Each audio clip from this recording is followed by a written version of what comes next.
강서는 어떻습니까 요새? 진교훈 구청장은 잘하고 계십니까? 예, 아주 잘하고 있고 네. 우리 주민들이 진교훈 청장 굉장히 좋아해요. 잘하고 있다고 평가받고 있고 네. 그 진교훈 청장이 뭐 인수위 기간이 없이 바로 임기를 시작했기 때문에 그렇죠. 통상 선거가 끝나고 나면 뭐 당선 사례 같은 거 하잖아요. 네. 그래서 이제 유세차 타고 다니면서 이렇게 막 감사하다고 손도 흔들고 네, 네. 뭐 인사도 하고 그러는데 그걸 못했어요. 심지어는 구정에 전념하겠다고 취임식도 안 했습니다.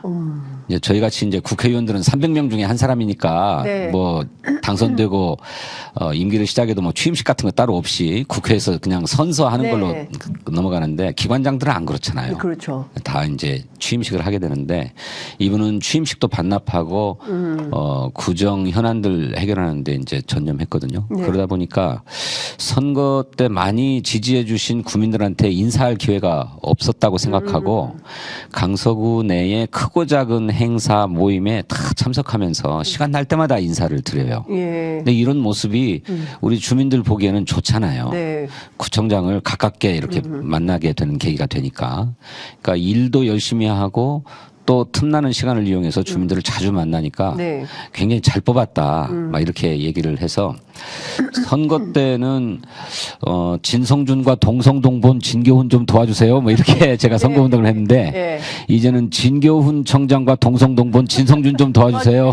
이렇게 얘기를 해야 되는 바뀌어버렸네요. 역전됐습니다. 아, 그렇구나. 사실은요, 의원님, 제가 그 민주당 내부의 평가도 중요하지만 상대당인 국민의힘의 평가도 중요하잖아요. 네. 그래서 김성태 전 의원께 제가 물어봤습니다. 아, 그러셨군요. 예, 진교훈 청장 잘하고 있습니까? 이렇게 네. 여쭤봤더니 너무 잘한대요. 네. 예, 김성태 전 의원이 너무 잘하는데서 뭘 그렇게 잘합니까? 그랬더니 이분이 말씀하신 대로 취임식도 안 했는데 동별 모임? 업무 보고. 동별 업무 보고 통상 그런 건 잘 안 하는데 네. 그걸 다 쫓아다녀가지고 동네 현안들을 다 알고 있더라. 깜짝 놀랬다. 국민의힘 긴장해야 된다. 이런 얘기를 하시더라고요. 하여튼 진교훈 후보가 근데 저희가 현장에서 만났던 수많은 시민들께서 투표 꼭 해야 된다. 특히 제가 잊을 수 없는 현장이 어디냐면 수산물 시장. 네. 예, 수산물 시장에서 만나뵀던 그 상인들의 아주 그 뜨거운 그 열망이 지금도 지금 생각이 나거든요. 저희가 총선 끝나면 거기 가서 회식하려고 네. 예, 준비 중인데 네. 하여튼 강서가 매우 뜨거웠다. 이번 총선에서는 또 분위기가 어떨지 저희가 좀 또 가겠습니다. 현장 취재. 김성태 의원의 말씀이 빈말은 아닌 것 같아요. 저도 저 동별 업무 보고에 네. 다 참석을 하고 있는데 네. 김성태 의원도 이제 인사할 시간이 있어요. 그러면 이제 마이크를 들고 이제 인사를 하는데 네. 이제 예비 후보 등록한 뒤부터는 못 하시는 것 같더라고요. 네, 네. 근데 인사를 할 때 꼭 마지막 즈음에 우리 강서구를 위해서 수고해주고 계시는 진교훈 청장, 네. 또 진성준 의원과 함께 저희도 열심히 하겠습니다. 이렇게 얘기를 해요. 아, 그렇구나. 네, 보통은 상대 정당 네. 경쟁자들이니까 그렇게까지 안 하거든요. 예, 예. 자기가 열심히 하겠다고만 네, 하지. 네. 그런데 이제 진교훈 청장이 주민들한테 저 호응을 받고 있고 예, 예. 또 좋게 평가받고 있다는 것을 느끼니까 네. 이제 묻어가려고 하는 거지. 예. 저도 좀 묻어갑시다. 뭐 이런. 네. 예. 근데 하여튼 뭐 여러모로 국민의힘 매우 어렵다고 하고요. 그렇지만 진교훈 청장이 잘하고 있다. 저희도 기회 되면 또 모셔서 강서구 상황을 좀 여쭤보도록 하겠습니다. 네.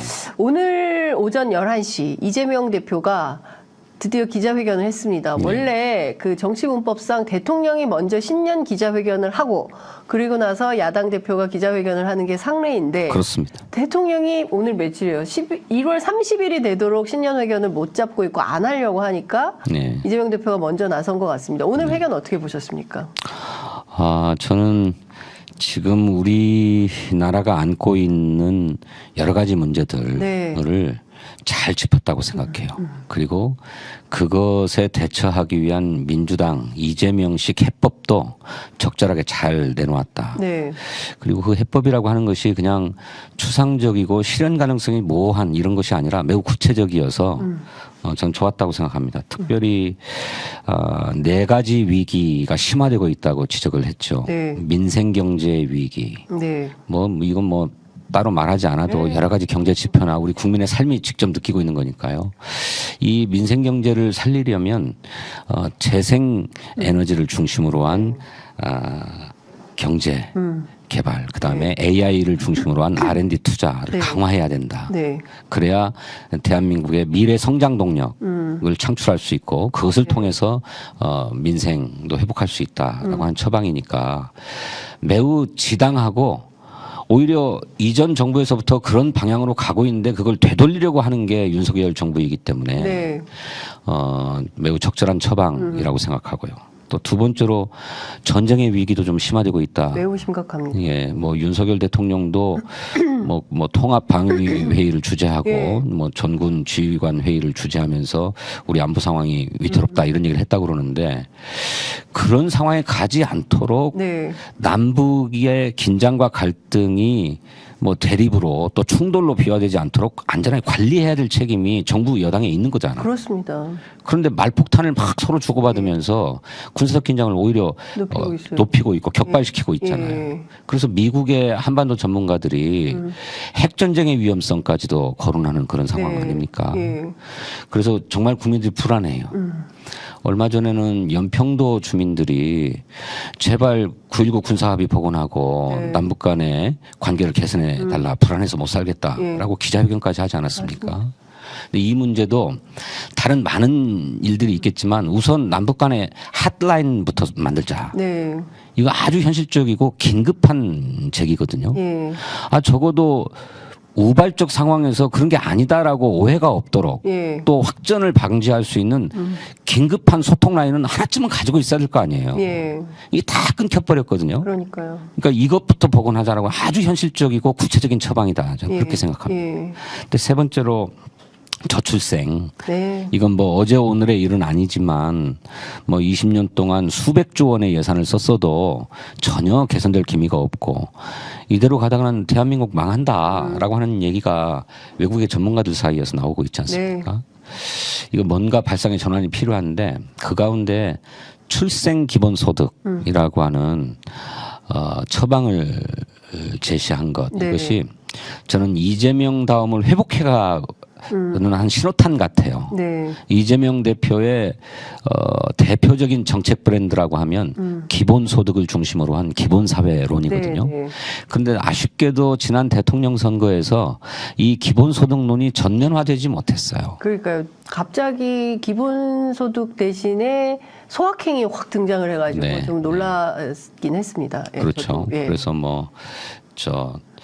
뭡니까? 머리 그것만 예, 남았죠. 예. 됐는데 저는 우리 사회의 그런 문제들을 종합적으로 처방할 수 있는 기본사회론 네. 이것이 우리 사회의 근본 문제를 해결하기 위한 근본적 처방이라고 저는 생각해요. 네. 다소간의 논쟁의 여지가 있지만 그것의 토론 과정에서 네. 실현 가능성을 높이는 방식으로 네.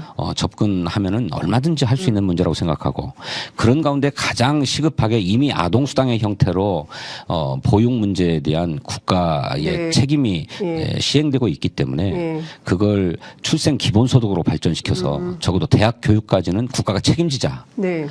이제 그럴 때가 됐다라고 하는 거는 이재명 정책 브랜드를 회복하겠다라고 하는 신호탄 같다라고 네. 생각하고 높게 평가합니다. 저는 그걸 조금 더 발전시키고 네. 현실 가능한 프로그램으로 뭐 단계적으로든 점진적으로든 네. 이렇게 좀 해나가야 된다 그렇게 생각하고요. 끝으로 민주주의의 위기 이건 뭐 정치권에 있는 사람들은 더 네. 심각하게 느끼고 있는 바죠. 아유 뭐 거부권을 막 이렇게 막무가내로 행사하는 대통령을 본 적이 없지 않습니까? 그리고 심지어는 국정기조를 전환해야 된다고 하는 국회의원의 입을 틀어막고 끌어내버리는 그러니까요. 이런 상황이 오고 있어서 이 민주주의의 위기를 극복하고 퇴행을 막으려면 이번 총선 때 민주당이 승리해야 된다라고 하는 걸 호소한 것도 네. 매우 시의적절했다라고 생각해서 윤석열 대통령에게 기대했던 신년 기자회견을 예. 우리 이재명 대표가 예. 종합적으로 다 처방하고 제시한 게 아닌가 그렇게 생각합니다. 기자들 사이에서는 어떤 평가가 나오냐면 사실상 대통령 연두 회견처럼 보인다. 네, 일단 네. 굉장히 두껍고 회견문 자체가 네. 그리고 내용도 방대하고 네. 그리고 사실은 우리 사회에 중요한 화두를 던지고 있거든요. 네. 사실은 이게 대통령이 해야 되는 역할이에요. 그렇습니다. 예. 그렇습니다. 대통령이 화두를 던지고 이런 정책을 하려고 하는데 국민 여러분 도와주십시오. 이게 맞지 않습니까? 그렇습니다. 그런데 대통령은 아무것도 안 하고 있어요. 예. 그리고 오로지 하여간 뭐 그건 천천히 얘기하도록 하고 네, 네. 지금 말씀하신 이 네 가지 위기에 대해서 지금 야당이기 때문에 이걸 힘있게 밀어갈 수는 없지만 그래도 이번 총선을 기화로 다수 의석이 마련된다면 그러면 좀 정책으로 하나하나 만들어 갈 수 있는 이슈들이 아니냐라는 생각이 좀 드는데 예.